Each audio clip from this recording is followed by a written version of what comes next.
Fresh off the William Birkin train, I've been trying to figure out how I would approach the Hivemind in Dead Space. Talk about its morphology, discuss how many dump trucks it weighs, or even just make a super short video over what it does. As I sat there looking through the comments on previous videos, I figured I need to do this correctly and discuss all the information from beginning to end covering the Hivemind, because this is going to be one of the last stops on Dead Space as far as the franchise is concerned, so let's do it live! With that horrible joke expended, if anyone knows what I'm talking about, let's jump into the lore and morphology as well as discuss a clear line of evolution displayed in Dead Space leading up to the Hivemind and see how we go from a single person to a monstrous behemoth. First thing I've always wondered about this creature is why is it on Aegis VII to begin with? To some, this bit of lore may have gone unnoticed, but let's get to it. Originally, the creation of the Hivemind was a complete accident. Surprise, surprise, nobody was trying to make this thing. It was a result of military testing on an experimental marker known as Marker 3A. This originally took place roughly about 200 years before the events of Dead Space. Around this time, the SCAF were looking for a way to beat out EarthGov, and EarthGov was looking for a way to kind of quell SCAF, so someone was attempting to wield the marker as a weapon. Unfortunately for every human involved, and probably any animal in the area, the marker proved much too dangerous to actually use as a weapon. I break away momentarily to state that good lord, humanity will literally try to make anything into a weapon as long as it uses energy. Anyhow, further experimentation was halted, and the marker was used a final time in order to suppress the newly created Hivemind. Eventually they were successful, and the Hivemind would retreat back into the cave system underneath the surface for about 200 years. The marker was left where it was as all humans got out of Dodge and left the planet, at least those that were left. There it sat for this time until it would be rediscovered 200 years later by a mining company known as the CEC. So I am fairly certain just by using deductive reasoning that it was EarthGov who was messing around with the marker to create a weapon, mainly because these sovereign colonies are really not a thing anymore, yet there is still a restriction 200 years later on the planet, as in you're not supposed to go mess with it. But did this stop profit? You bet your butt it didn't. The CEC cracked open the planet as it was a resource-heavy world. They would then establish a mining colony to draw out even more resources, but I doubt you come to this channel for a geology lesson. The takeaway point is that the mining colony would not only reactivate the Hivemind, but also begin an entirely new necromorph outbreak. Miners had discovered the marker's resting place near the entrance to a cave system, and this immediately began turning everyone into necromorphs. The miners began game-ending themselves as well, and others in a violent attempt to turn everyone. This woke up the Hivemind, and it really hit the fan at this point. The creatures began smashing and destroying anything that came close to the nest. Those that tried to escape by ship would be hit by the tentacles and knocked back down to the planet to more than likely just become biomass, as their bodies would be completely done. The Hivemind was now powerful enough to also start reanimating those that had fallen earlier in the chaos. Taking a look at all three games, we can actually begin to form an idea of how this creature began to come into being. While it's easy to think, oh yeah man, it's just the corruption obviously forming this Hivemind, there actually appears to be much more going on than just that. Specifically a particular genetic line, a certain mind, or even just completely lack of luck that begins this line from a lowly creature to a brethren moon, with Hivemind being a second to the last stop. So let's start with the first line, as this has been something a lot of people have had questions about. In certain portions of Dead Space 2, there are hints that something is going on with certain individuals that is not apparent in others. Your typical slasher has a melty face and smooth skin, if not a complete lack of skin during their transformation. Some have lost their clothes and some still have theirs. But during an outbreak on Tideman Station, not too much time has passed, and that'll be relevant here in a second. There are a few slashers that you can happen upon that seem to have 5 points of yellow tissue exiting their faces in a circular fashion. Why do they have these whereas the others don't? I believe this is the very first stage of a Hivemind. These humans, for one reason or another, whether it be a certain level of intelligence, specific genes, or maybe even an extremely primitive form of telepathy, which also, fun fact, some humans seemingly have right now in the real world, it seems like these specific humans are chosen. Think I'm absolutely insane? Well, this may actually be a biological possibility, believe it or not. I'll link a card at the top discussing the biomass for Metro 2033, where I discuss neurons mirroring another person's in the limbic system, which may hint at a capability in humans to actually read minds. But regardless of all that, these are the first to arise, and their numbers are relatively few, and actually their mutations seem to be less than that of others as well. In fact, usually they contain all their face meat still intact. As time passes, however, it seems that these mutations and changes continue at an increasing rate. I am, of course, directing everyone's attention towards the Ubermorph. The Ubermorph has two possibilities as to what it is. Some have proposed that after you take out Strauss, he becomes an Ubermorph, simply because him and Isaac are the makers that need to be absorbed, but I don't buy it. Strauss is not an Ubermorph for a lot of reasons, but the main one being he was exhibiting no characteristics of an Ubermorph prior, like the 5 points on his face for instance. Not to mention, he was just recently taken out. So what is an Ubermorph? Well, to me it's actually pretty simple. Considering the Hivemind was a massive creature, it obviously needed to fuse and grow with many different people. This ability doesn't just stop at the Hivemind, the Ubermorph is able to do this as well. Keeping in mind the structures and size of the Ubermorph, it appears that there is enough biomass on it to be at least 2 people. I believe the Ubermorph is simply another person who was exhibiting telepathic powers that then came across another person that had this ability. And this would make sense. The fusion of 2 people with telepathic abilities may create a strengthening effect of the Ubermorph's abilities. This is why it is able to locally control necromorphs to attack Isaac as he runs through certain areas. On top of this, he is also able to find Isaac no matter where he runs, perhaps being able to keep track of his mind rather than just his physical form. I know we are getting a little out there, but this makes fairly good sense to me.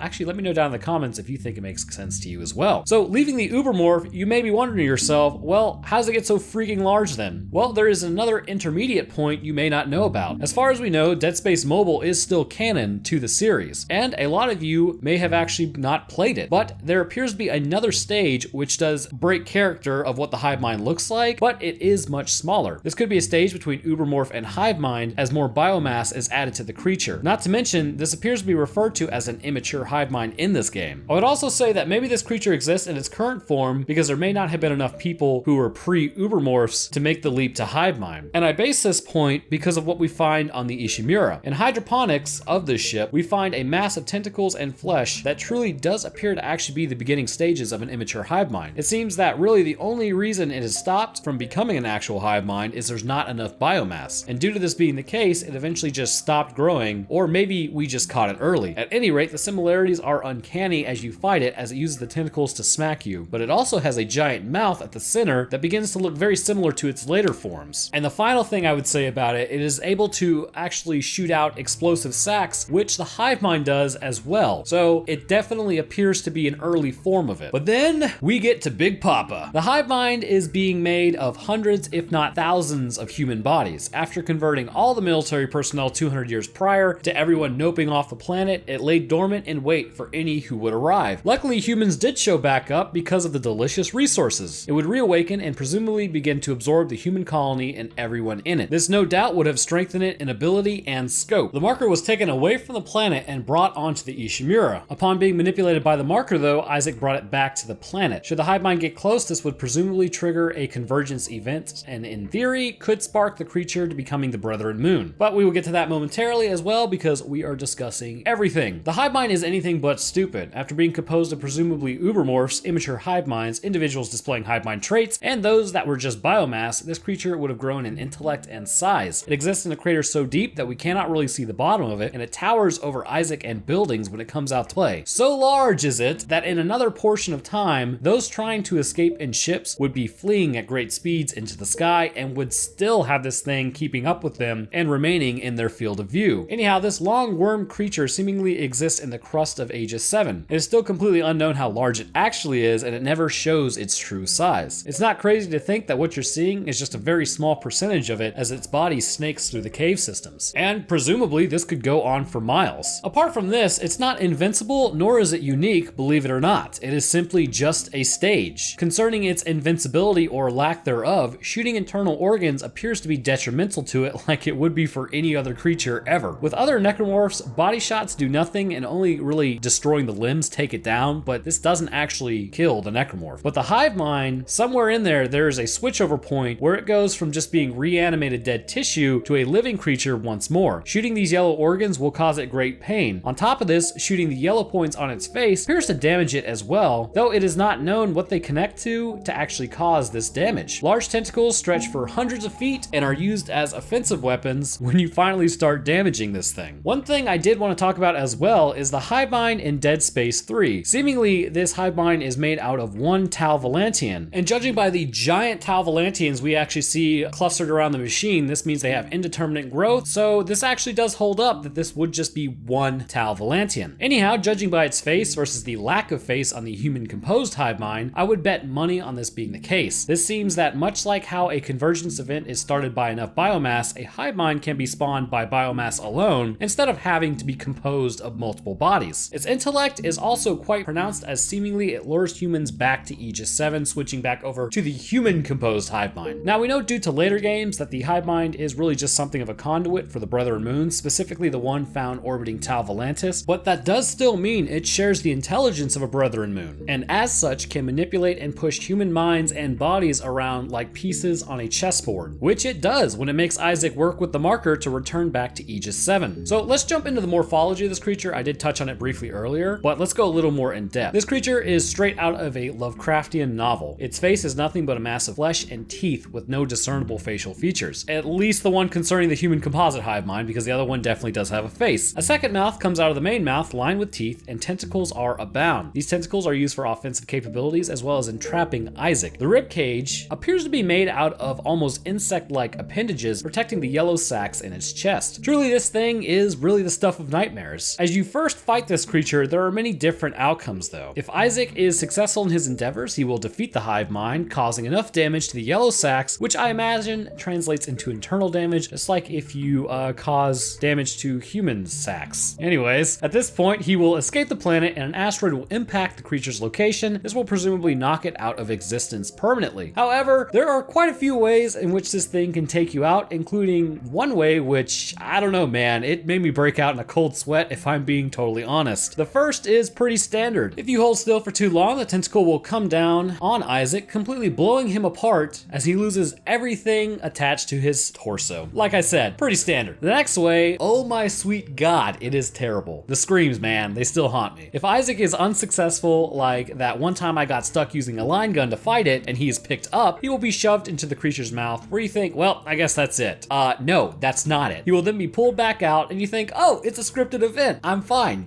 It is a scripted event, but you are not fine. You will be ripped back out and notice that you are missing your forearms. Don't worry, this is only momentary. The creature throws you around and eventually you are put between the teeth. You are pulled with a final yell and are ripped in half and eaten. Good lord, that is just absolutely brutal. Not my definition of a good time. But again, I must say, this isn't even its final form. We have one final stage that the Hivemind progresses through, and to our knowledge, this is where it ends. The facial structures appear to change somewhat from individual to planetary conglomerate, but the similarities are still there. The Brethren Moon is the final stage. The mouth is the same, the yellow points are lost but are replaced by vulnerable eyes, and at this point, the Hivemind has succeeded in turning everything on the planet to necromorph and will link up with the other moons to continue this network. So there you have it. I believe that I have drawn a clear line of succession from individual to Brethren Moon. It's all about those 5 points on the face. The Hivemind is a massive creature who is simply another step in this line on its way to its final form, the assimilation of planets' biomass. So I hope you guys enjoyed the video. I would really like some feedback on this one. Again, morphology would have probably just bored you guys, so I hope this one kind of sheds some more information on the creature's origins and reasons for being. If you enjoyed it, leaving a like would be great, and if you are new, subbing is a great way to stay caught up with the channel. I'll drop my Twitter, Discord, merch, and Patreon links in the description, and I'd like to thank a few of my patrons specifically. It's Not a Spoon, Joseph Givens, Artyom Chornage, The Lone Titan, and Freedom Units. Thank you guys for your stellar support, and for the rest of my patrons, I thank you as well. You guys are awesome. All right, so that does it for me. I will see y'all in the next one.